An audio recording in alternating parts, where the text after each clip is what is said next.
Well, hello and welcome everybody to ICMDA webinars. I'm Dr. Peter Saunders. Today we've got Larry Worthen, who's directors, speaking on conscientious objection and the duty of care.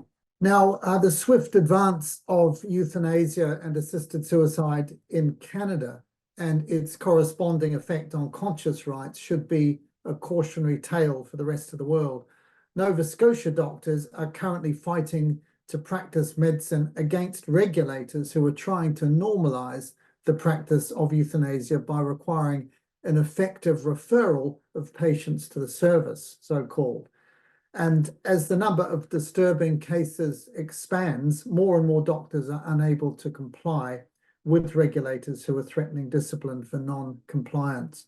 I can think of no one more suited to speak to this than Larry Worthen, who is the Executive Director of the Christian Medical and Dental Association in Canada, one of our affiliated national bodies. Larry resides in Dartmouth, Nova Scotia, with his wife, and Dr. Linda Gagnon, who is a family physician. Larry is a lawyer himself. They've got 2 children and 5 grandsons. Larry, so good to have you on the program today. We're really looking forward to what you have to say and joining you with discussion afterwards. Over to you. Thank you. Thanks very much, Peter, for this welcome and for this offer to speak today. It's very much appreciated. And I just wanted to mention that we need your prayers more than anything else. Right now, we're in the middle of a pitched battle here in the province of Nova Scotia in terms of mandated effective referral by our provincial college, the regulatory body. And we really need your prayers because we're up against a challenge that I think will soon be coming to other places in the world. So I think that our situation, our reality here in Nova Scotia is something that would be something that others should really pay attention to and be concerned about. I want to begin by just describing 2 patient scenarios that have occurred in Canada really in the last month. And this will give you an idea of what we're up against here in Canada. We've had legalized euthanasia in Canada since 2016. And during that time, we've had a dramatic increase in the numbers. We estimate roughly 60,000 Canadians have died in the last 8 years, and we're now killing people at a rate that is second only to the Netherlands. And we anticipate that perhaps we have already surpassed the Netherlands in terms of the percentage of people who have died by euthanasia. The reason it's so high is because we have extremely vague criteria. We have a lack of any meaningful oversight, and it is delivered as a service provided through Canadian healthcare. And it is literally provided universally across the country in every secular-based hospital, hospice, nursing home. So it has become pervasive within Canadian healthcare. The 2 cases I want to talk to you about, I feel are tragic. One was the case of a 27-year-old woman who was on the autism spectrum and also had ADHD. She was in every other respect healthy, and she approached a physician and was able to be assessed for euthanasia and was approved to die by euthanasia because of her autism and her ADHD. She is living with her father, and when her father found out about this, he sought legal help and challenged this decision to approve her in court in Alberta. Sadly, he was unsuccessful in his attempt, and the matter is currently under appeal. But the problem with the case is that it is unlikely that he will be able to stop the daughter's euthanasia. The judge held that this particular young woman's dignity and right to self-determination outweigh the important matters raised by her father and the harm that he will suffer in losing her. one of his challenges, one of the challenges that he had was that he was concerned about her capacity to consent.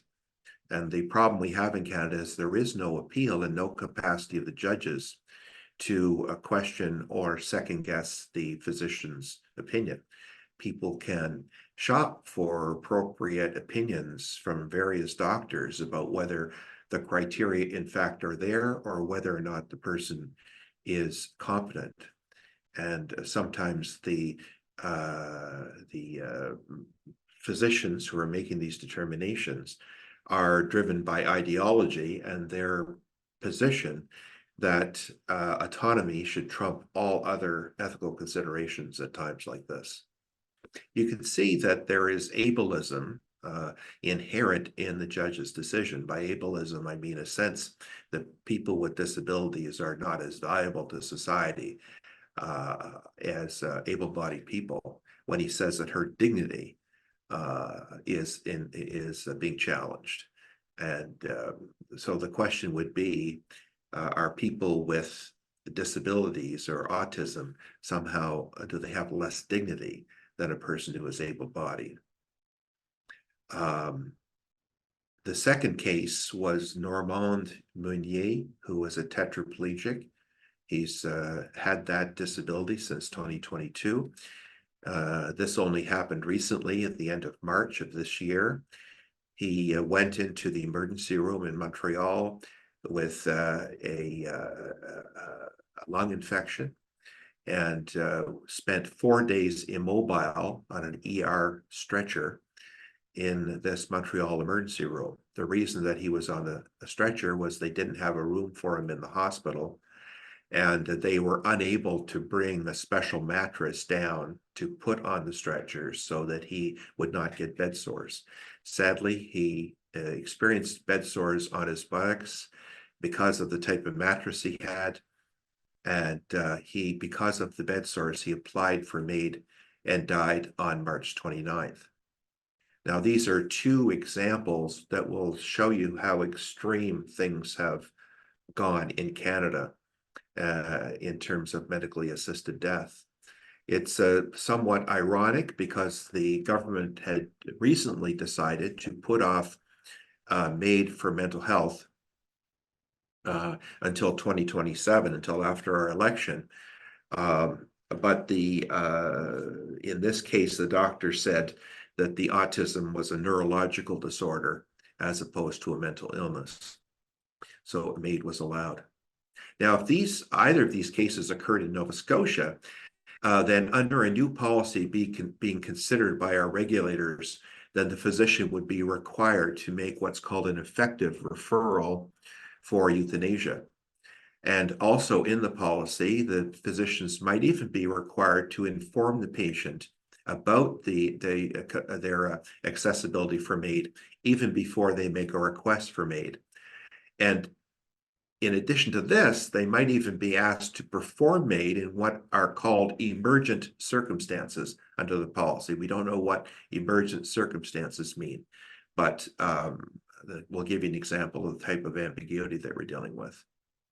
Now, this policy also deals with issues like gender transition and abortion. Now, what is referral? And I just want to step back from these two cases and give you some background. The verb to refer in a medical context means to send or direct for treatment, aid, information, or decision. In a referral, the most responsible physician recommends that a consult, procedure, or service is necessary. And many Nova Scotia physicians, and indeed physicians throughout the world, consider making a referral to be a form of participation in a procedure. They're unable to provide a referral because of their ethical and moral convictions, especially when they believe that objectively the procedure will cause harm to the patient. And in this case, with MAID and abortion, someone actually dies. Now, in Nova Scotia, so far, 30 doctors have come forward and have written letters to our lawyer saying that they are unable to fulfill the requirements of the policy. And if they are disciplined or if they, by the college, they will be unable to practice. And the college has already publicly said that they will discipline and remove the licenses of any doctors that don't comply with this. So we're in the middle of a huge conscience campaign. We have roughly until May 24th before the college is likely to consider the policy and vote on it. But we have hired government relations experts. We are mobilizing churches to write letters to politicians. We're lobbying the provincial government, and we've done several media opportunities so far. This is very much a David and Goliath type situation. And we ask our brothers and sisters all over the world to pray for the success of this campaign in Nova Scotia. Because if we fail here, then it's likely this problem will spread to other provinces in Canada. And if they are able to completely remove Christian doctors from practice in Canada, then it's likely that that would spread to other countries as well. This gives you an idea of the crisis that we face in our province right now. Now, allow me to step back and provide some context for our viewers in other countries. In Canada, healthcare is regulated by the provincial governments. We have 10 provinces in our country. Our national government is responsible for the criminal law, and they legalized euthanasia and abortion by making a change in the criminal law. Now, this change was made because of a court decision, not out of the initiative of the politicians themselves. There was a decision of one judge in British Columbia, which is our westernmost province, and that judge basically set the criteria for euthanasia for Canada. Once that decision of that judge was approved by the Supreme Court of Canada, now those criteria are there etched in constitutional law. And anytime our politicians try to restrict those criteria for the safety of the patient, they are rebuffed by judicial appeal. So the result is that the courts are really driving the whole move for euthanasia. And in setting the criteria, they're actually imposing the judicial view on medical ethics and the conduct of medicine in Canada.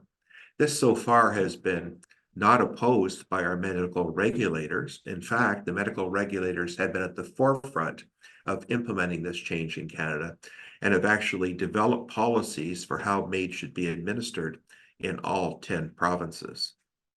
Now, 8 out of 10 regulators have found language that balances patient rights and physician rights. But unfortunately, the Nova Scotia College is insisting on an effective referral, and so far is unwilling even to reconsider this position. Now, one thing I want to make absolutely clear is that our concerns are with procedures, not with patients. So we are quite open to providing services for all patients, regardless of any protected characteristic. We believe that we need to care for and love everyone, just as Christ loves everyone. Our concern is that when we participate in certain procedures by making an effective referral, or by providing information even before the patient makes a request, we are essentially participating in the administration of the patient's death, and we cannot do that because of our morals and our ethics. It's important, I think, to reiterate the Christian perspective, because what we are finding even in Canada, is that this Christian perspective for what an ethical or moral death means is starting to be eroded even in our churches because of the change in law. First of all, we have to remind ourselves that God has told us, "Thou shalt not kill." This is not something a church leader developed. This comes directly from the boss. This is directly from God. We shall not kill. And Jesus incorporated the 10 Commandments into his body of teaching when he was questioned by the rich young man, "What must I do to gain eternal life?" And we read about that in the 19th chapter of Matthew, verses 16 to 18. Now, we're an ecumenical organization, and I must say that we've had excellent support from various Christian groups. For our Catholic members, referral is essentially formal cooperation with evil, and morally is the same thing as actually providing the euthanasia itself. For evangelicals, we have an opinion, a theological opinion from the Evangelical Fellowship of Canada. Dr. David Goretzky is the president of that and their resident theologian. And David has come out and said that for evangelicals, the practice of referral is wrong and goes against the strict interpretation of the Ten Commandments. It's not just Christians either. Orthodox Jews also have a problem with referral, and Muslims, in fact, have a problem with referral based on the prohibition against killing. And of course, many of our secular colleagues, even secular humanists, have a problem with euthanasia and referring for euthanasia because they feel that it undermines the dignity of the human person. And we read in 1 John chapter 2, verses 3 to 5, we know that we have come to know him if we keep his commands. Whoever says, I know him, but does not do what he commands is a liar, and the truth is not in that person. But if anyone obeys his word, love for God is truly made complete in them. And this is how we know that we are in him. So there's a strong prohibition, of course, against murder, against causing the death of a patient. And our faith must stay strong, and we must not waver in this conviction. Now, the winds are blowing very strongly against us as we sail our little boat across the harbor. First of all, there is the force of the law. And this is very much being imposed on the legal system being imposed on the medical system from without. And you as physicians should be very concerned about the legal system driving medical ethics. This policy intervenes within the therapeutic relationship between a physician and a patient. And it does not trust the physician to act in the best interest of the patient. So it says that you must tell the patient about MAID. You must refer for MAID. What does that do to the relationship between a psychiatrist and their patient when the patient asks to die? What are the ethical and moral obligations on that psychiatrist? And is it true that every time a patient asks to die or indicates they're having suicidal thoughts, that the psychiatrist's responsibility is to refer the patient for euthanasia? Is that where we've come to? But these are the implications of the policy. And it all comes from the legal system monkeying around, being involved, messing around in the actual physician-patient relationship. That should be sacrosanct. And as physicians, you should resist that with all of your strength.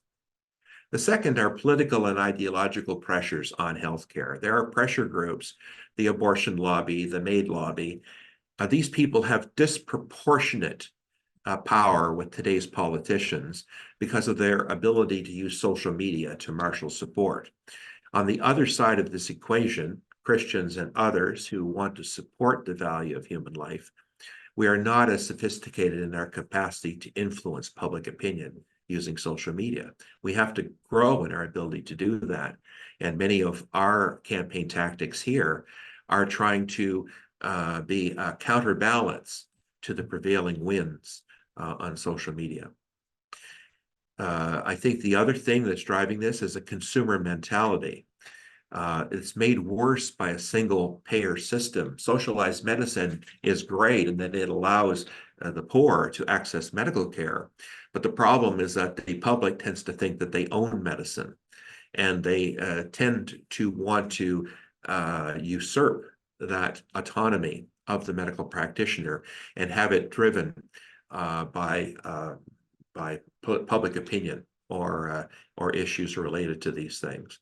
And the single payer system tends to create an environment in which people feel we own healthcare, we own doctors, We are the consumers. We know what is right for ourselves. We simply want the doctor to provide the service and not to question what our goals are.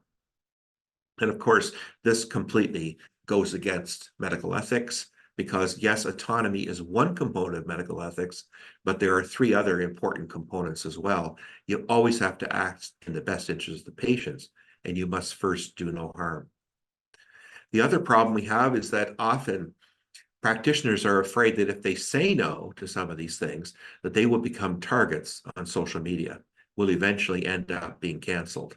And I know this personally because my wife, we have a program here called Rate MD, and several negative statements were made about my wife on this platform because of a conscience issue that she dealt with. I would say that conscience itself in our society is not well understood. Conscience, in essence, I think, is almost a Christian term, where we have allowed for people when we had a predominantly Christian society, we've allowed for dissenters to be able to live according to their conscience. In a more secular environment, I find that secularists generally are not aware of their own subjectivity and tend to see their views as the objective truth. And as a result, conscience then becomes us listening to fairies because they don't believe in God. They believe that conscience is just our personal opinion, as opposed to something that is rooted in a divine truth that is written on the heart of every individual person. So we're dealing with this tremendously progressive philosophy where they believe that morality itself is culturally determined, that we're simply making up our ideas of morality, that they're not based on any objective or ultimate reality of being based in God and God as the creator, understanding the very basis of the human person. And in this environment, autonomy is everything. The other thing that's affecting us, I think, is a very broad medicalization of life. I think it stems from trends like the World Health Organization definition of health as a state of complete physical, mental, and social well-being, and not merely the absence of disease or infirmity. Some have criticized the World Health Organization definition by saying it doesn't provide a distinction between health and happiness. And so we get into what's called the medicalization of life, or in Canada, the medicalization of suffering, that there must be a medical response to every form of suffering, even existential suffering. A society without Christ creates a society with existential suffering. And we argue that MAID is not the answer to existential suffering. A good counterpoint for this is the writing of Dr. Farr Curlin. He wrote a book called Ethics and the Healing Profession with Christopher Tollefson. And I would really recommend that book because, and I've heard Farr talk, I think, 3 times now. And Farr's point is that we need to return medicine to the art of healing. And that if we focus on healing, that can be our purpose. So that as doctors, it's not that you're value neutral. Your value should be healing and the protection of human life. And I would just recommend that because Farr speaks strongly against this service delivery model. And I think this is really important today. If you're just functionaries that are providing a set range of medical services, then Farr would argue, and I agree, that it's no longer a profession. There's no longer the importance of the therapeutic relationship and doing what is in the best interest of your patient, regardless of all of these external pressures that I've mentioned. I think in the end, the large issue that is really at stake here in Nova Scotia, but I think because it's at stake in Nova Scotia, it's at stake throughout the whole world, is what is the soul of medicine? What is care? I think that's really the question. You know, our opponents accuse us of abandonment of the patient because we will not refer them to die or to kill the child within their womb. And I really think that the basic question here is what is care and what is ethical care? You see, in In Canada, we never actually dealt with the question of whether euthanasia was ethical. In the very first case, the judge held that there was no ethical consensus about MAID in Canada. But just because there's no ethical consensus doesn't mean that a regulator can come along and insist that you participate in it. And that's the problem. We haven't really had that discussion of whether or not MAID is ethical. And how can you demand that doctors participate in it if, in fact, you've never asked the question or had the debate about whether it's ethical? And the other question I think that needs to be raised is if death is a therapeutic intervention, and our opponents say it is a therapeutic intervention, if death is a therapeutic intervention, then what is the incentive to do anything else? We saw this case in Montreal where this poor man got bed sores from complete negligence. And then he chooses MAID because he says, I don't want to be a burden. Well, that man has just internalized ableism and is taking responsibility for the gross failure of healthcare in Montreal. Now, is this right? Is this normal medical practice? And if this man dies from MAID, then what is the incentive for us to ensure that those mattresses are available when someone is in emergency in Montreal? If he's better off dead, and if that is a positive result of healthcare, then what is the motivation for doing anything else? And what is the point of suicide prevention, for instance? If that woman who has autism ends up just dying by MAID, what is the incentive to improve our mental health systems? What's the incentive to improve support for people on the autism spectrum if people can just get MAID? And then the very basic question is, what are we doing here in the first place? And I think that's the fundamental question you need to answer as medical practitioners. You need to, what is the big picture? What are you doing here in the first place? What is the purpose of your job? And you need to get that straightened out. You see, because if we don't straighten it out, and if the opposition is successful, then you will eventually be totally discouraged and disillusioned because they will have succeeded in normalizing suicide and forcing us to be complicit and drastically changing society's perceptions of suicide and death. You know, for us as Christians, it boils down to this. In ancient Rome, Christians were required to worship idols or the emperor. And they were asked to really accept pluralism. You know, there are many gods. You have your gods, we have our gods. You just worship our gods, and you can continue to worship your gods privately. But to do so would break the 10 Commandments. And we, in vast numbers, Christians in the early years of the church said no. And because of that, we face martyrdom. But Tertullian said, the blood of the martyrs is the seed of the church. And we don't need to be martyred if we will just fight against the culture of death.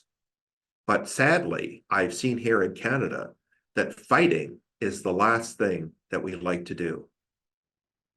But our witness in Canada should tell you specifically what happens if you don't fight.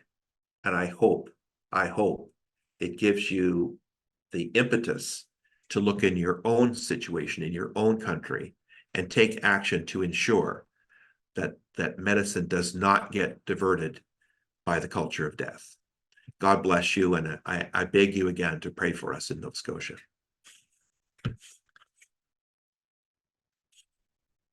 Thank you so much, Larry. If you've just joined us, we've been listening to Larry Worthen, who is the director of the Christian Medical and Dental Association in Canada, ICMDA's member body there, who are fighting this huge battle in Nova Scotia. And we've got a time of question and answer now. So please do put your questions in through the Q&A icon at the bottom of the screen, and we'll pick those up in our discussion over the next 20 minutes or so.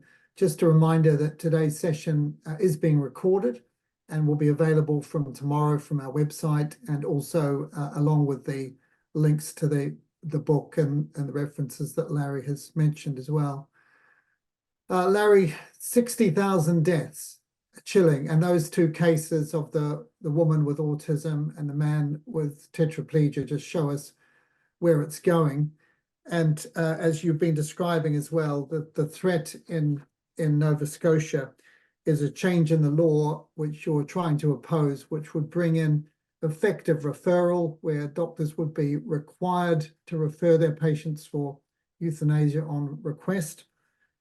Also, along with that, the duty to inform everybody of their right to euthanasia, even when they haven't asked for it. You can imagine a vulnerable patient feeling that from her doctor or his doctor. And then the issue of emergent circumstances. If someone's not available, then you're required not just to refer, but actually to do the deed yourself. And I'm sure people listening will just be overwhelmed and horrified by the thought that this is happening in a so-called democratic country, and that doctors are facing the loss of their license and quite possibly something more, as well as if this were to go through. Now, you started off by explaining to us how the law in Canada is probably the most liberal in the world now. You're about to pass the Netherlands, if you haven't already, in terms of the percentage of citizens who've lost their lives. Can you just explain to us what the criteria are at the moment? They seem incredibly broad from the cases that you're describing. What are the criteria under Canadian law? Well, part of the curse here for me, Peter, is that being a lawyer, I could see this from the very first decision. Yeah. It makes no sense to have one judge develop the criteria. That makes no sense. And the criteria she developed were: it must be a grievous and irremediable illness. Grievous and irremediable are not legal or medical terms, and irremediable by any means acceptable to the patient. Yeah. So when we looked at MAID for mental illness, the committee that was looking at it came back and said, well, we don't really need any further criteria.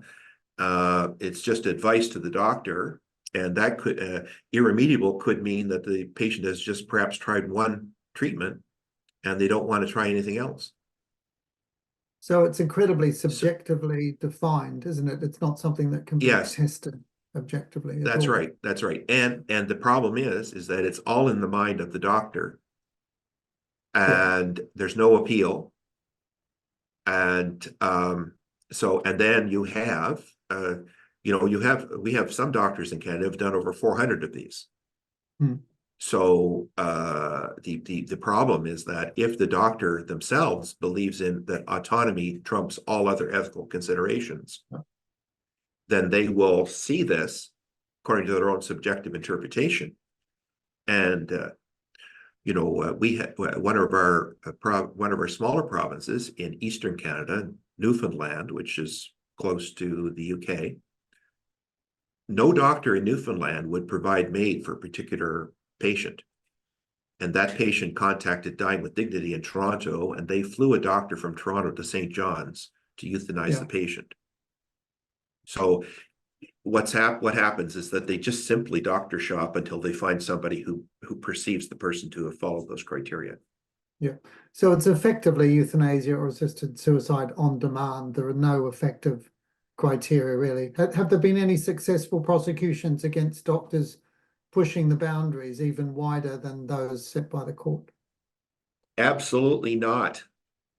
And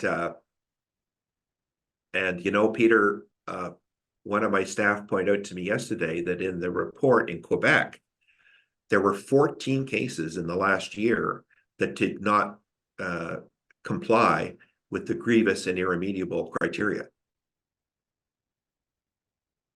Yeah. So really, the erosion of conscience rights is really just the next logical step after everything that's happened already. Could just explain to us, you've got, and I can never quite remember how many provinces and territories there are in Canada, but does each each one sets its own law on conscience. Is that right? That's They're not correct. set nationally. That's correct. Yeah. One of the problems with Canada is that the federal government, the national government, controls criminal law. And so they legalize these things. But then the regulation of human rights and of healthcare is a provincial responsibility. So we have 10 provinces and 3 territories. Yeah. So each one of those jurisdictions sets its own policy on conscientious objection. And miraculously, thanks be to God, we have of the 10 provincial jurisdictions, 8 have been reasonable.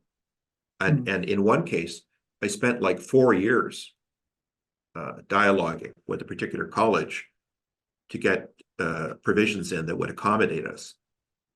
But this college in Nova Scotia, ironically, it's a small province, 1 million people, but we have some of Canada's strongest proponents of euthanasia here.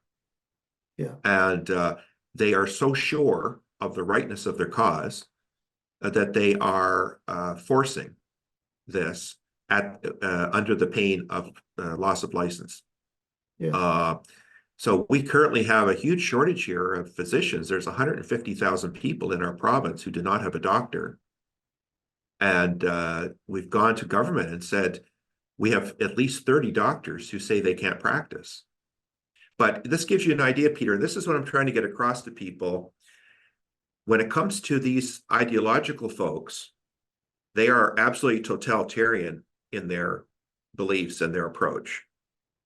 There's no subjectivity at all, and it's extremely ruthless. It's uncaring. You can see this in the way they respond to those 2 cases that I talked to you about.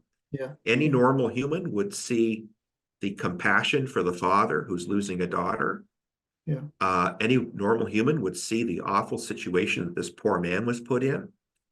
But the people who are proposing this have a very, because they do not have God in their life, they are extremely ideologically secularly minded to the point of excluding any concept of God from healthcare. And that's really what we're up against here. It's a mammoth battle between good and evil.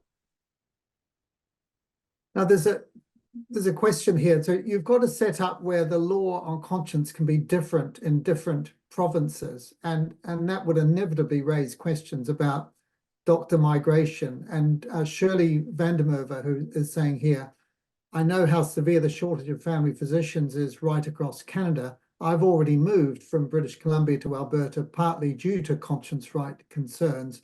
How likely would the doctors of Nova Scotia be if they threatened, if they were threatened with this, that there would be a flow of doctors out of the province of Nova Scotia to other places, leaving the province you say is already seriously under-doctored at the moment? Do you think we would see more of that if this kind of draconian law was passed? Absolutely. What happens, Peter, as you know, is that doctors are, after 12 years, I know doctors are very different than lawyers. They don't like to fight, and so they will vote with their feet. They'll retire early. They'll move to another province. It's always enticing to go to the United States where you can earn more money. Or even perhaps to the UK when you can have the experience of monarchy in your hometown. And so, yeah. And the other thing is, too, is that our 30 doctors are treated with contempt by the regulator. Like, he perceives these people to be nothing, not worthy of the practice of medicine.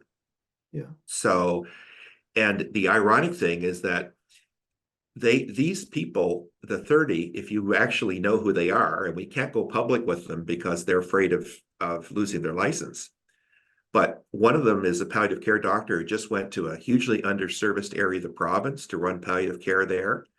3 of them have been Nova Scotia Family Physician of the Year in different years. One is a psychiatrist in a very underserviced area. Two are involved in important roles in health administration in the province. Like these people they're like star candidates, and that's the dichotomy, the two worlds. I find it hard sometimes even to understand that this, as far as the regulator is concerned, they're hated because they're not helping patients, they're not caring for patients. And yet the example of these people is that they're all leaders in their profession and are uh, uh, self-sacrificing to care for patients at the level that they are. It's bitterly ironic, isn't it, when one thinks about the Hippocratic Oath, I will give deadly medicine to no one nor suggest such counsel, and then nor in like manner will I give a woman a pessary to produce abortion. So the irony here is that doctors who are upholding traditional medical ethics and the Hippocratic Oath are actually being threatened with losing their jobs, whereas those who go along with willfully breaking it are being protected from prosecution. It's a total reversal.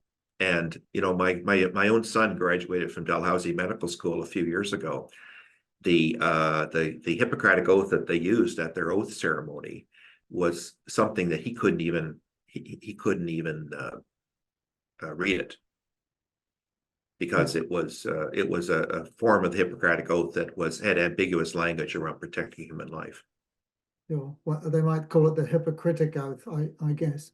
So, now you talked about I want to pick up your comments on what you called the medicalization of life. And I know, looking at what's been happening in other parts of the world, I think particularly of the state of Oregon in the US, where assisted suicide but not euthanasia is legal. And when we looked at the criteria, or they publish them every year, the reasons people are asking for it, it's not medical reasons, it's not the relief of pain, it's existential symptoms, so-called loss of autonomy, loss of enjoyment of life, loss of happiness, fear of being a burden upon relatives, and so on, loss of meaning and purpose. These are not medical symptoms, and yet, as you say, a medical solution is being applied to them. Yeah, we have a palliative care guru here in Winnipeg who has written a lot of books. His name is Dr. Harvey Chochinov. And Dr. Chochinov has written a book called Dignity Therapy. And he's a psychiatrist, but he does a lot of palliative care. And Chochinov says that dignity is not an absolute value. The sense of personal dignity is a subjective sense, and the way society or the care team cares for the patient can enhance their sense of their own dignity, right? He's done studies on this, and Chochinov has about 26 factors that affect patient dignity. And he has counseling advice, counseling direction, and also palliative care interventions that can help with each of those symptoms of a loss of dignity. So this makes no sense, because these existential issues can be dealt with proper counseling and these palliative care interventions.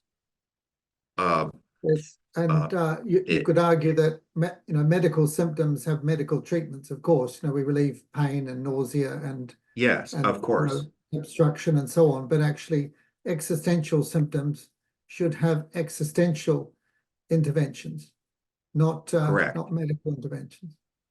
Correct.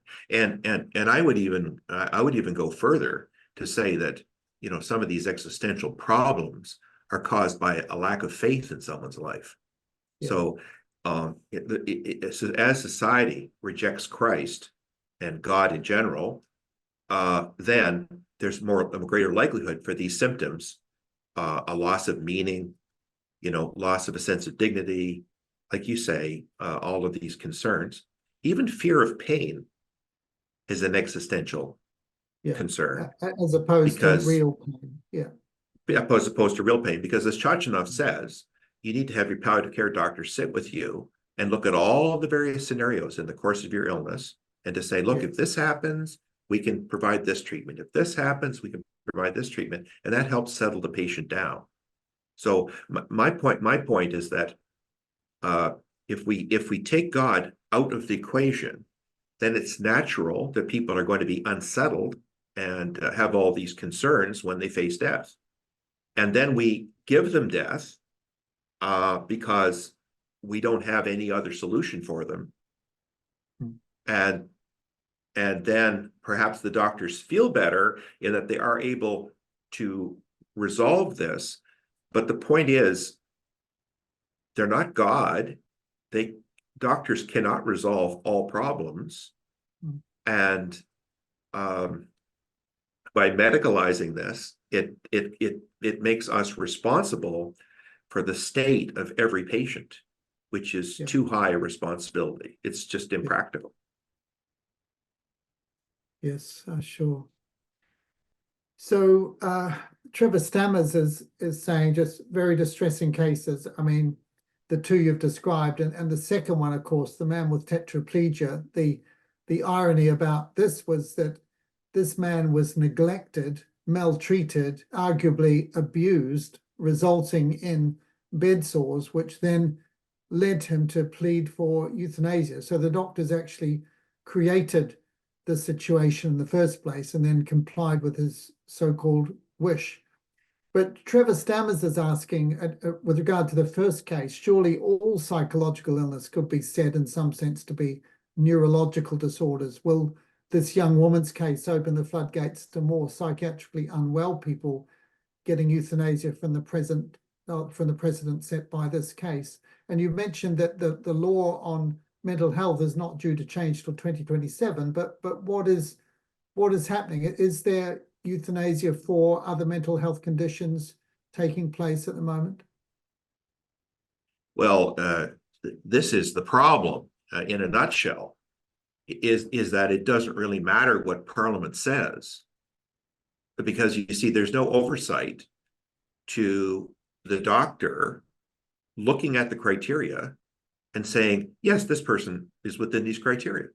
There's no oversight for that. So if they say, well, in my opinion, this person has a neurological disorder, it's not a mental health issue, then there's no appeal of that.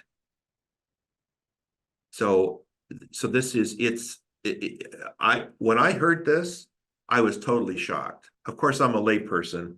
I don't know the difference between a mental health concern and a neurological disorder. I thought that a mental health concern would include both neurological disorders and other types of disorders. Mm. To me, autism and ADHD is mental health for me. But it just shows you that the MAID practitioners themselves are setting their own ground rules.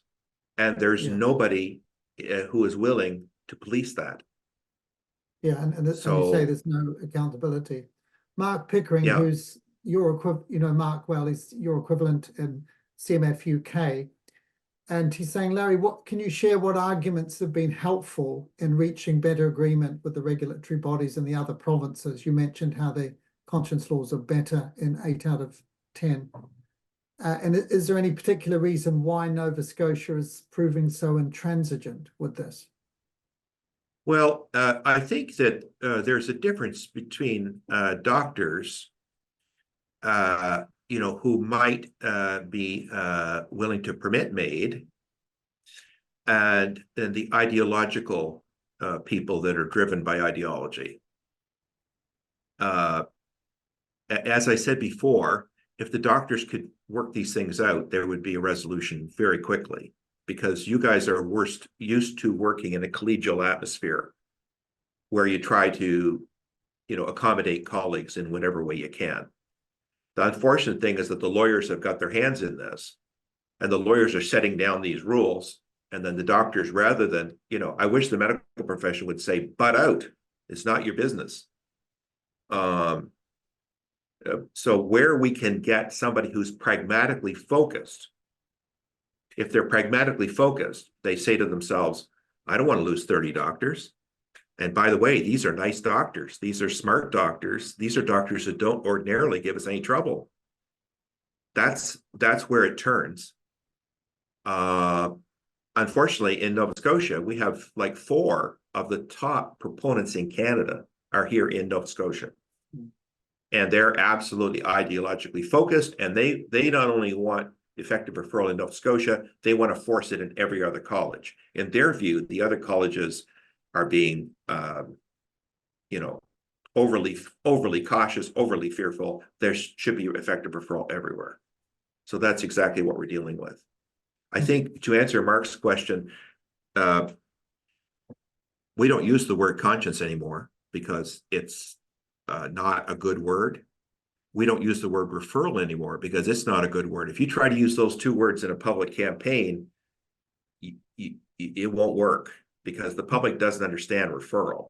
They don't understand the meaning of a referral from a doctor's perspective. What we're using that has been successful in this campaign is the college has proposed a policy, 30 doctors can't follow it. And the college has said they're going to take away their licenses. Yeah. That is our lead headline, and that is the headline that works. Yeah.